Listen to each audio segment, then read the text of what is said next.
우리 아이가 진짜 이렇게 수학에 투자를 많이 했는데 수학적인 역량을 길러서 지금 배우는 것들이 사고의 확장을 가져와서 내신과 수능에 도움이 될 거라고 분명히 얘기를 했는데 실제 까보면 도움이 하나도 안 되는 거죠.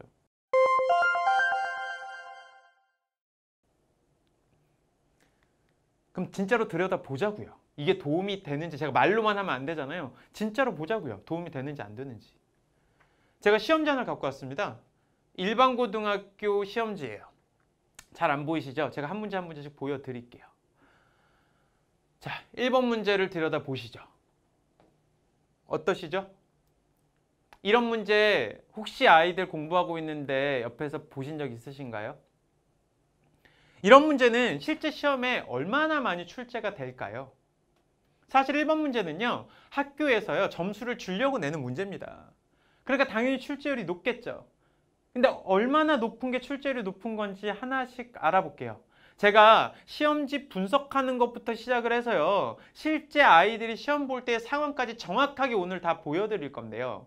어머님들 하나부터 10까지 컨텐츠, 제가 얘기를 드릴게요. 수학 상품을 잘 못 고르는 이유가 뭔지 아세요? 컨텐츠를 볼 줄 몰라서예요. 제가 어머님, 아버님 또는 이 영상을 보고 있는 학생들이 컨텐츠를 볼 수 있는 사람으로 만들려고 하는 건 아닙니다. 그건 불가능하고요. 단, 제가 컨텐츠를 보는 걸 정확하게 안내를 한번 드릴 테니까요. 컨텐츠가 어떻게 구성이 되어 있는지 좀 보시고요. 실제 아이들이 하고 있는 공부가 지금 이게 맞는지를 비교를 한번 해보시라는 겁니다. 자, 어쨌든 얼마나 출제가 돼야 실제 시험에는 출제가 많이 됐다라고 얘기를 하는 걸까요? 실제 방금 그 문제가요, 강남권에 있는 고등학교 기준으로 보면요, 몇 프로나 출제됐냐? 53.8% 정도가 출제가 됐습니다. 이렇게 인지를 하시면 되세요. 실제 내가 갈 수 있는 고등학교, 내 학군에 있는 고등학교에서 50% 이상이 출제되는 문제가 있다. 그건 틀리면 절대 안 된다. 50% 이상의 출제율은 굉장히 높은 겁니다. 그런 문제를 틀리는 상태다라고 하면 그 아이는요, 그것부터 안 틀리게 만드는 게 무조건 먼저입니다. 참고하시면 될 것 같고요. 자, 출제율은요, 제가 지금 1부터 5 기준으로 해서 5에 해당하는 게 빈도수가 높다라고 인지하시면 될 것 같고요. 두 번째는 난이도를 볼게요. 자, 이거 같은 경우에는 중학교에서도 나오는 문제이기 때문에 난이도가 굉장히 낮을 겁니다. 실제 고등수학에서 난이도 구분은 이렇게 5가지 정도로 합니다. 자, 기초라는 거와 킬러라는 난이도가 추가된다라고 인지하시면 될 것 같은데요. 기초는 뭐냐면요, 고등수학에서 야, 이거는 중학교 때 배웠겠지라고 생각하는 내용들인 거예요. 무슨 얘기냐? 절대 예를 들어 초등학생한테 곱셈을 지금 들어간 친구한테 구구단을 다시 안 가르치잖아요. 그거랑 똑같아요. 구구단 같은 거를 배워왔어야지 당연한 거기 때문에 고등수학을 다룬 선생님들은 더 이상 그런 내용들을 가르치지 않는 범주에 해당하는 게 기초입니다. 자, 그리고 킬러라는 건 현실적으로 연습이 불가능한 문제들인 거예요. 무슨 얘기냐? 문제집에도 없고요. 평소에 내가 다뤘던 소위 말하는 학원에서도 배우지 못했던 문제들인 거죠. 학교 선생님이 시험에 변별력을 갖고 오고자 해서 변형하거나 만들어낸 문제들인 겁니다. 시험 환경에서 처음 만나는 문제인 거죠. 그런 것들을 킬러라고 인지를 하시면 될 것 같습니다. 사실 아무리 어려운 문제도요, 실제 출제율이 높아서 노출 빈도가 높잖아요. 그러면 아이들은 충분히 대비가 가능합니다. 근데 그렇지 않은 문제들이 훨씬 더 위험한 문제인 거죠, 시험 환경에서는요. 그럼 아까 그 문제 1번 문제는 기초 난이도에 해당이 될 겁니다. 자, 그리고 요거 굉장히 중요한데요. 체득을 위한 반복 횟수라는 겁니다. 이건 무슨 얘기냐? 실제 이래요.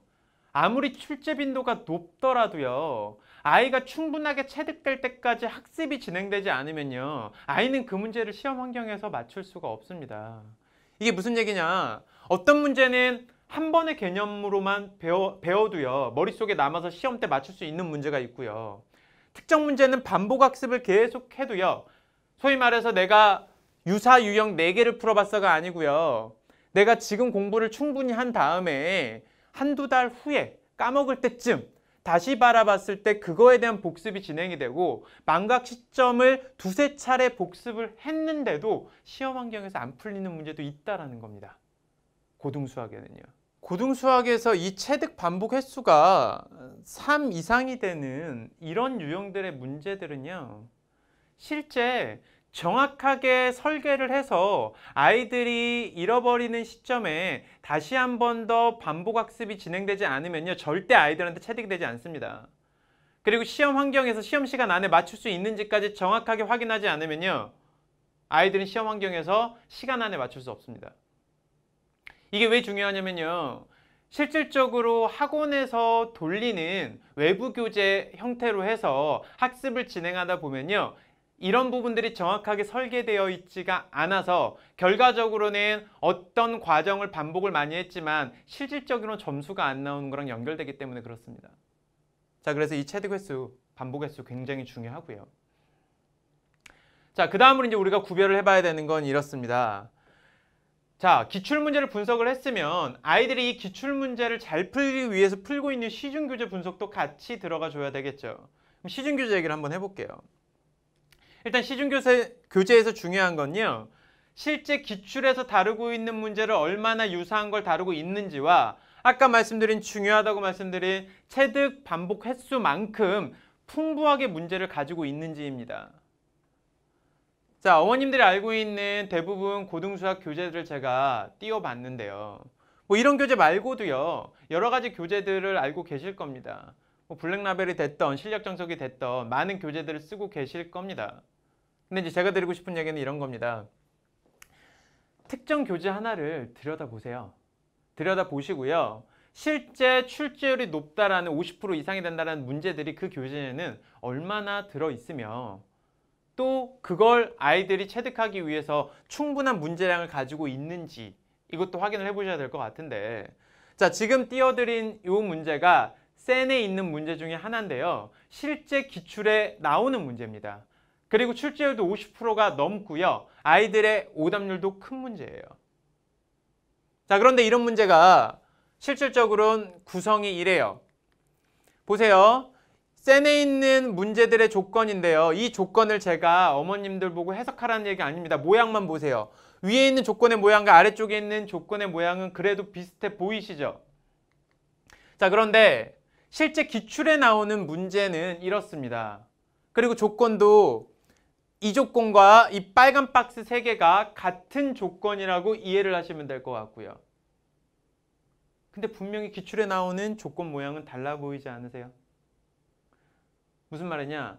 아이들 입장에서 이걸 어떻게 같은 문제라고 생각을 할까요?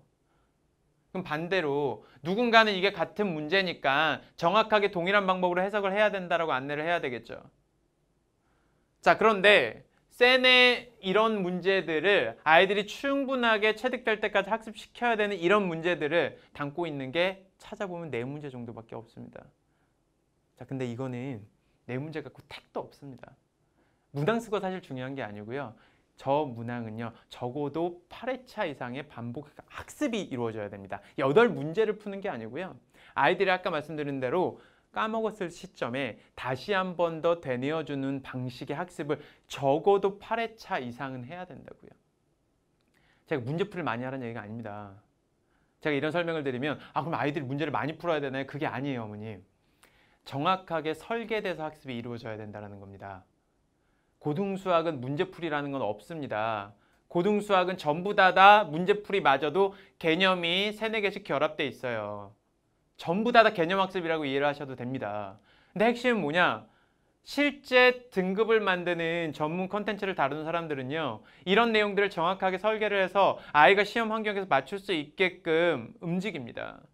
자, 그런데 일반적으로 아이들이 하고 있는 소위 말해서 초중이 하고 있는 고등선행은 그냥 문제집 하나 뚝 선정해서 그 문제집을 끝내는 데 초점을 맞춥니다. 그리고 그 문제집에 있는 문제를 그냥 다 맞추고 모르는 거 알려주면 진도가 끝나버리죠. 그렇게 문제집 여러 권을 아무리 돌리셔도요. 아이들 점수는 평균 이상을 넘어가지 않습니다. 근데 되게 안타까운 건 중학교 평균은요. 70점 후반에서 80점 초반이지만 고등수학에서 고등학교 평균은요. 거의 40에서 60점 사이입니다. 그럼 40에서 60점을 받는 아이들이 받는 등급은요, 4등급에서 7등급 사이입니다.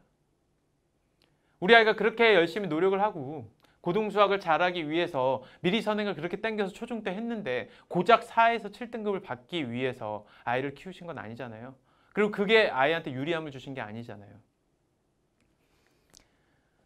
자, 좀 더 들어가 보겠습니다. 실제 외부 교재에서는요, 유사 문제 출제 빈도도 중요하지만 체득을 위한 교재 사용 빈도도 굉장히 중요합니다. 저희가 보통 문제 분류를 할 때는요, 유사 문제 출제율이 얼마나 가지고 있는지와 교재를 얼마나 조합해서 써야 되는지까지도 확인을 합니다. 근데 굉장히 아쉬운 건 뭐냐면, 일단은 시중교재와 기출을 비교해 보면요, 유사율이 한 50% 정도밖에 되질 않고요, 실질적으로. 그래서 교재를 3-4권씩 조합을 해야 겨우 체득할 수 있는 문제가 있는 반면, 더 아쉬운 건 교재를 아무리 많이 조합을 해도 못 맞추는 문제가 있습니다. 그러니까 외부 교재만 돌려서는 맞출 수 없는 문제들이 있다는 거죠. 그럼 어떻게 해야 되는 겁니까? 라고 물어보실 수 있겠죠. 어떻게 해야 되는 걸까요? 자, 이렇게 이해를 하시면 좋을 것 같은데, 일단 고등수학을 하실 거면요, 기본을 배우실 때는 어디서 어떻게 배우셔도 되니까요, 일단 기본을 배울 때 100점을 목표로 완성하려고 하지 마시고요, 70% 정도까지만 완성을 일단 시키세요. 이게 무슨 얘기냐? 기본기가 흔들리지 않게 기본을 하시라는 겁니다. 문제집을 조합해서 다루다 보면요, 결과적으로는 중복되는 것들을 아이들이 계속 학습하게 됩니다. 자, 그럼 목적 자체가 내가 처음에 개념 원리를 했다가 뭐 실력 정석을 했다가 블랙라벨을 했다가 마프를 했다가 뭐 이런 식으로 교재 라인업을 세워서 쭉 아이들 교재를 풀리는데, 결과적으로는 그 교재마다 겹치는 것들이 굉장히 많고요. 한번 교재를 만든다고 생각을 해보세요. 외부 교재는요, 실제 큰 교과 과정이 개편될 때만 7에서 10년 주기로 개편이 됩니다. 그 사이사이는 일부만 개편이 되는 거고요. 그렇기 때문에 실제 중요하고 출제 빈도가 높은 것들을 버리고 갈 수가 없어요. 근데 웃긴 건 상위권 성적을 만드는 건요, 출제 빈도가 적고요, 아이들이 체득할 만한 충분한 문제량이 적은 문제들에서 판가름이 납니다.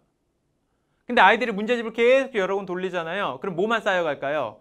기본이 좋아지고 남들도 맞추는 문제들에 대한 정확도가 좋아지는 겁니다.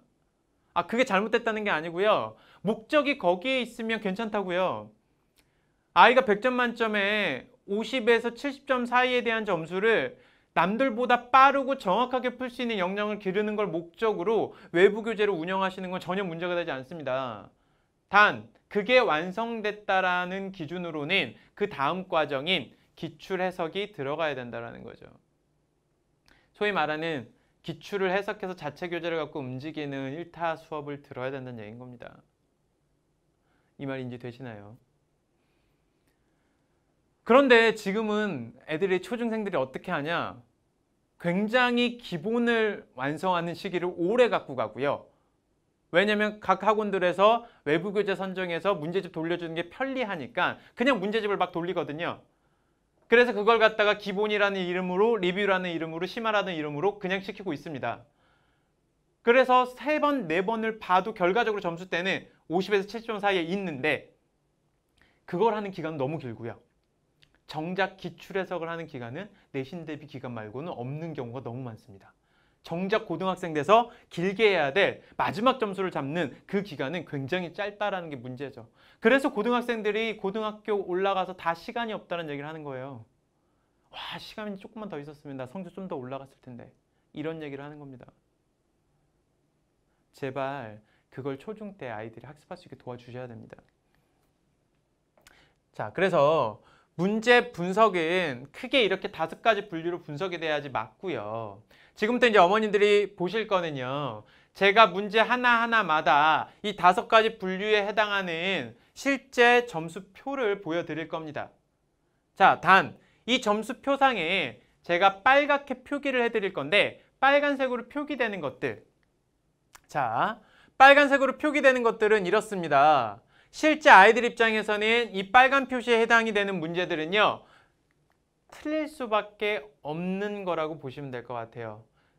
다시 말해서 아이가 이 부분에 있어서 인지가 명확하지 않다라고 하면 아이가 그냥 일반적인 공부를 해서는요, 틀릴 가능성이 높은 거라고 인지를 하시면 될 것 같죠.